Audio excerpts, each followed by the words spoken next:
अगर आपसे पूछा जाए कि दुनिया में कुल कितने बरे आज़म हैं तो सबका जवाब होगा कि 7। लेकिन हैरानगी की बात है कि इस कुराए अर्ज पर 7 नहीं 8 बरे आज़म हैं। और ये सुनकर आपकी हैरानगी और भी बढ़ जाएगी कि 8वां बरे आज़म ज़मीन के ऊपर नहीं बल्कि पानी के नीचे है। ज़ीलैंडिया बहरल कायल के पानियों में डूबा 8वां बरे आज़म, जिसे ढूंढने में 375 साल लगे। नाजरीन, आइश टीवी की वीडियो में एक बार फिर खुश आमदीद। ज़ीलैंडिया को माजी में एक ख्याली बरे आज़म जाना जाता था। क्लासिकी यूनानियों के मुताबिक इस ख्याली बरे आज़म को इल्म हिंदसा के असूलों की बुनियाद पर दुनिया के दूसरी जानब होना चाहिए था। हॉलैंड के मुहिमजू एबल तस्मान ने 1642 में एक नई सरजमीन को ढूंढा, लेकिन ये सरजमीन जज़ायर का मजमुआ थी जिसे अब हम न्यूजीलैंड के नाम से जानते हैं। ताहम जिसकी तलाश में एबल तस्मान थे, इससे इन्हें ये बहुत ही छोटा लग रहा था। और फिर इस बात की तस्दीक करने में 375 साल लग गए कि ज़ीलैंडिया ख्याली नहीं बल्कि हकीकतन वजूद रखता था। पहली नज़र डाले तो गोया ये पूरा का पूरा बरे आज़म आंखों से ओझल रहता है, जिसकी वजह यह है कि इसका तकरीबन 94% हिस्सा ज़ेरे आब मौजूद है। अब एक नए मुताले में ज़ीलैंडिया का हतमी नक्शा मुकम्मल करने में कामयाबी का दावा किया गया, जिसे माओयुवी यानी कि कदीम मुकामी बाशिंदे जो कि शुमाली इलाके के तौर पर जानते थे। साइंसी तहकीकी अदारे GNS साइंस के साइंसदानों ने ज़ीलैंडिया की हदूद का एक नया तफसीली नक्शा बनाया, जिसे टेक्टोनिक्स मैगजीन में शाया किया गया है। तहकीककार समंदर की तह से खोदी गई चट्टानों के नमूनों की बदौलत इस नक्शे को खींचने में कामयाब हुए हैं। वो बरे आज़म का मुकम्मल सतही रकबा भी सामने लेकर आए हैं, जो तकरीबन 5 मिलियन मरबा किलोमीटर पर मुहित है। लेकिन तकरीबन मुकम्मल तौर पर समंदर की लहरों के नीचे मौजूद ज़ीलैंडिया को एक बरे आज़म कैसे समझा जा सकता है? इसका ताल्लुक इल्म अर्जियात से है। तहकीकारों के मुताबिक इसकी तारीख कदीम जनूबी बरे आज़म गोंडवाना से जुड़ी हुई है, जिसने लाखों साल पहले तकसीम होने पर इन बरे आज़मों को तख्लीक किया था जिन्हें आज हम जानते हैं।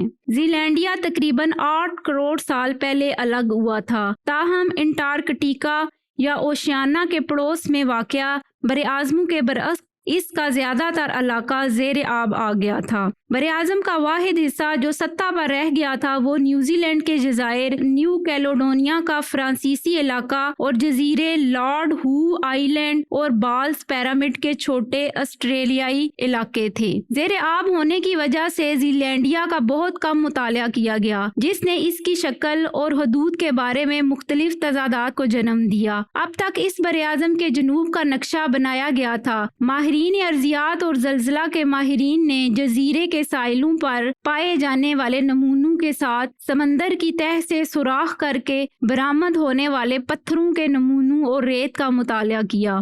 साइंसदानों ने दरियाफ्त किया कि रेत के पत्थर 95 मिलियन साल पहले के आखिरी केराटाइसिस अहद के हैं, और ये कि इनमें इब्तदाई केराटाइसिस 130 से 110 मिलियन साल पहले के ग्रेनाइट की चट्टानें और आतश फ़िशां की कंकरियां मौजूद थीं। इलाकाई मकनातीसी बेज़ाब्तियों के डेटा और दीगर मुतालियात से हासिल करदा मालूमात और नताइज के साथ साइंसदानों को शुमाली न्यूजीलैंड के ज़ेर आब अर्जियात का नक्शा बनाने में मदद मिली। 1895 में ज़ीलैंडिया का पहला सुराग मिला। चट्टानों की बनावट और मकनातीसी बेज़ाब्तियों की तशरीह ने साइंसदानों को शुमाली ज़ीलैंडिया में बड़े अर्जियाती इकाइयों का नक्शा बनाने में मदद दी। तब से ही पहली बार 1642 में एबल तस्मान के जरिए इन यूरोपी नज़ारों को रिकॉर्ड किया गया था। इस बरे आज़म को तलाश करने वाले बहुत से मुहिमजू और साइंसदान दर हकीकत इसके पानियों के ऊपर सफ़र करते रहे, और वो इस हकीकत से गाफिल रहे कि वो जिसकी तलाश कर रहे हैं दरअसल वो इसके ऊपर तैर रहे हैं। ज़ीलैंडिया के वजूद के हकीकत पर मबनी पहले सुराग को जमा करने में स्कॉटिश माहिर फितरत सर जेम्स हेक्टर मदद शामिल रही, जिन्होंने सन 1895 में न्यूजीलैंड के जनूबी साहिल पर جزیروں کی ایک سیریز کا سروے کرنے کے لیے ایک سفر میں شرکت کی۔ وہ اس نتیجے پر پہنچے کہ نیوزی لینڈ ایک پہاڑی سلسلے کی باقیات ہیں جس نے ایک عظیم براعظمی علاقے کی چوٹی بنائی جو جنوب اور مشرق تک پھیلی ہوئی تھی اور اب ڈوب چکی ہے۔ 1995 میں ارضیات کے ماہر امریکی بروس نے ایک بار پھر اس خطے کو مکمل براعظم قرار دیا اور اسے زیلینڈیا کہنے کا مشورہ دیا۔ براعظم کی زیر زمین پرت عام طور پر 40 کلومیٹر گہرائی میں ہوتی ہے جو سمندری پرت سے نمایاں طور پر موٹی ہوتی ہے جس کی گہرائی تقریباً 10 کلومیٹر تک ہوتی ہے۔ گونڈوانا سے الگ ہونے پر تناؤ کا شکار زیلینڈیا پھیل گیا۔ ریسرچ کے مطابق اس کی پرت 20 کلومیٹر نیچے تک پھیل گئی۔ اتنا پتلا ہونے کی وجہ سے یہ بالآخر ڈوب گیا اور سمندر کے نیچے غائب ہو گیا۔ سائنسدانوں کا کہنا ہے کہ اس کی موٹائی اور چٹانوں کی قسم زیلینڈیا کو ایک براعظم بناتی ہے۔ اس کے مضمرات محض سائنسی دلچسپی سے خالی نہیں۔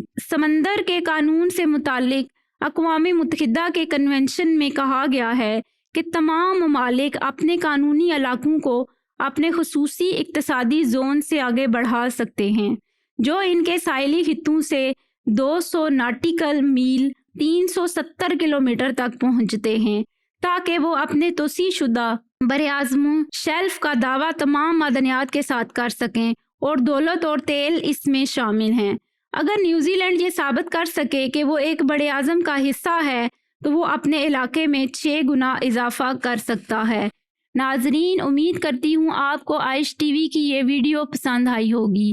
مزید اس طرح کی ویڈیوز کو دیکھنے کے لیے عائش ٹی وی کو سبسکرائب کریں اور بیل آئیکن کو پریس کریں تاکہ ہر آنے والی نئی ویڈیو کا نوٹیفیکیشن سب سے پہلے آپ کو ملے۔ دعاؤں میں یاد رکھیے گا۔ شکریہ۔